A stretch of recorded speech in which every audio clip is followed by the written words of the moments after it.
반갑습니다. 수학을 가르치고 있는 수학 강사 김광우입니다. 오늘 준비한 거는 중학생들을 위한 올데이 매스입니다. 전체적인 시간표를 먼저 말씀을 드리면 공통수학 1에 두세 번을 풀었다라고 한다면 화요일과 목요일에 4시부터 7시까지 공통수학 1의 심화 과정들을 핵심 내용들만 가르칠 겁니다. 그래서 총 8회로 진행되는 내용이고요. 공통수학 1의 전반적인 심화 과정들을 전부 다 다뤄줄 강의다 라고 생각해 주시면 될 것 같고요.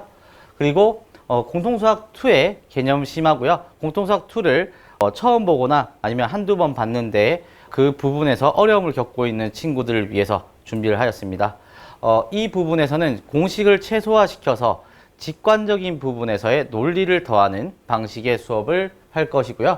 대수 심화 과정들은 정말 교과 개념과 실전 개념, 수능 실전 개념이죠. 그 부분들이 어떤 식으로 활용되고 있는지 그 부분에서 말씀드릴 강좌입니다.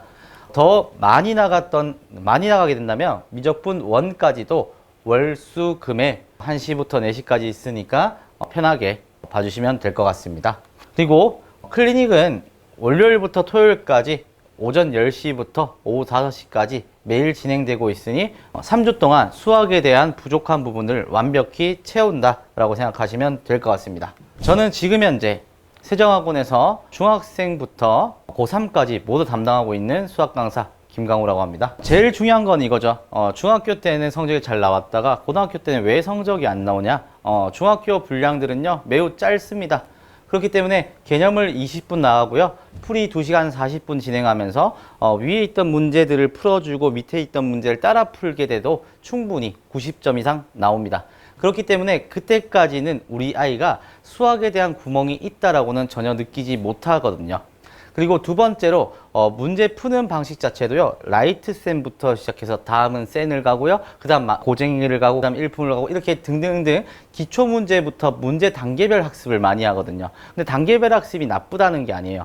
앞선 수업 방식에서 이러한 수업 방식의 푸는 방법들을 배우고 나서 그대로 적용만 시키고 있습니다. 우리 아이들 그때그때마다 숙제 분량들은 해가겠죠. 맞추겠죠. 그럼 틀린 문제 뭐 하겠어요? 무한 오답 정리해서 세모를 이뤄갑니다. 그리고 한 번만 풉니까? 아니면 3번 정도 풀게 되겠죠. 그래서 반복적으로 학습해서 아이들 걸로 만들어졌다고 착각합니다. 하지만 시간이 지나게 되면 금방 다 잊어버립니다. 그 결과가 문제풀이에 대한 암기력이 되기 때문이에요. 문제 푸는 방법에 대해서 이 문제는 이렇게 푸는 거야 라는 단순 암기 싸움이 되거든요. 저희도 마찬가지인 게 아무런 생각 없이 지나가는 사람들 얼굴을 기억하지 못할 겁니다. 하지만 내가 저 지나가는 사람 얼굴을 봐야겠다 라고 해서 그 사람의 얼굴을 보게 된다면 그 사람의 얼굴 자체가 조금 더 기억 지속력이 늘어나죠.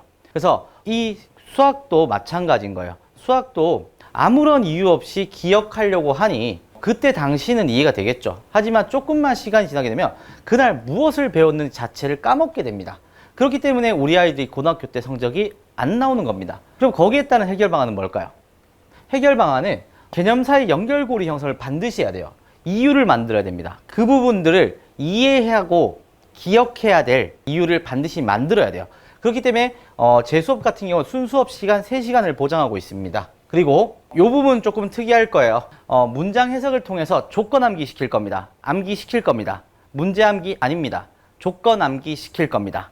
그렇기 때문에 문제풀이 암기를 하지 않고 조건 분류 수업을 해서 그 조건들을 암기하여 문제들이 어떤 조건이 주어졌고 그 조건을 어떻게 해석해야 되는지 그 부분에 대해서 다룰 예정입니다.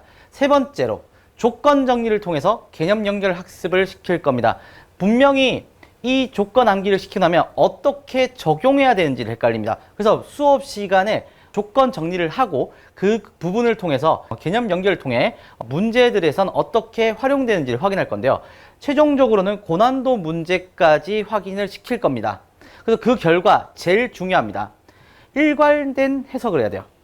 일관적인 해석을 하여야 그 문제가 어떻게 나오든 문제가 쉽든 어렵든 우리 아이가 전혀 당황하지 않고요. 항상 똑같은 방향으로 해석하고 문제를 풀어갈 겁니다. 수많은 방법이나 수많은 문제들의 변화가 있더라도 우리 아이들의 일관적인 해석은 유지가 되어야 된다는 거예요. 그래서 일관적인 해석을 통해서 고난도 문제까지 계속해서 이어가는 수업이다 라고 생각해 주시면 될 것 같습니다. 실제 썸머스쿨의 실제 시행안을 보여드리겠습니다. 그 많은 수업들 중에서 공통수학 1만 간단하게 보여드리고요. 1주차 때는 공통수학 1의 언어적인 표현과 문제적인 관계에 대해서 배울 거예요.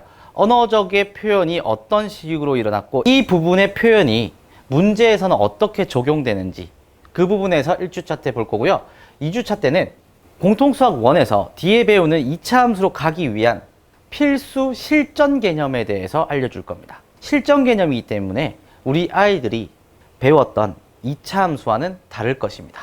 그리고 3주차 때는 방정식과 함수를 배우는 이유와 그리고 고난도 문제에서는 어떤 식으로 적용되는지에 대해서 적용법 학습을 할 것이고요. 그리고 마지막 주에는 경우의 수와 행렬까지 이 부분을 꼭 한번 다뤄주고 갈 것입니다. 이렇게 4주간 꽉 채운 강의로 갈 것이고요. 실제 관리는 총 3주차의 관리가 이루어질 건데요. 첫째 주차 때는 한 명도 빠짐없이 개별 학습 상담할 거예요. 지금 현재 공부하는 공부법에서는 어떤 방법이 잘못되었는지, 어떤 부분을 수정해야 되는지, 그리고 보완할 점은 무엇이고 올바른 학습법은 무엇인지 알려줘서 아이들이 고칠 수 있는 우선순위를 직접 제가 다 정해줄 겁니다. 두 번째 주차 때는 본격적으로 우리 아이들의 학습에 대해서 제가 관심을 가질 거예요. 그래서 학습에 대해서 잘하고 있는지, 부족한 부분이 없는지, 부족한 부분이 있다면 개별 약점 과외를 통해서 우리 아이들한테 꽉 채울 수 있게끔 만들 것입니다. 세 번째 주차 때는 저의 전체적인 관리에 보완할 점들을 생각하고 그리고 우리 아이들이 제가 첫째 주차 때 했던 학습 조언을 정확히 체크하고 있는지, 어려움이 없는지, 이행을 하고 있다면 어떤 식으로 이행하고 있는지, 그리고 이행을 하지 않고 있다면 왜 그렇게 이행을 안 했는지 원인과 문제점을 분석하여 아이들한테 수정시켜 줄 겁니다. 정말 고등학교 내신은 중학교 내신과 다르게 조건 분석이 60%가 되고 거기에 따른 적용이 40%입니다. 그렇기 때문에 이번 여름방학 지금까지의 중등 수학의 때를 벗고 한층 더 성숙해져서 우리 아이들이 고등학교 수학을 맞닥뜨렸을 때 전혀 어려움이 없이 만들기 위해 노력하겠습니다. 어떻게 보면 한 번뿐인 여름방학 소중한 우리 자녀 저한테 믿고 맡겨주시면 이번 방학이 절대 후회 없도록 그리고 우리 아이들이 고등학교 올라가서 정말 1등급 그리고 극상위권 전교 1등까지 바라볼 수 있도록 최선을 다해서 지도하겠습니다. 정말 믿고 맡겨주시면 다른 말 하지 않겠습니다. 성적으로 반드시 보답드리겠습니다. 이상으로 수학을 가르치고 있는 수학 강사 김광우였습니다. 감사합니다.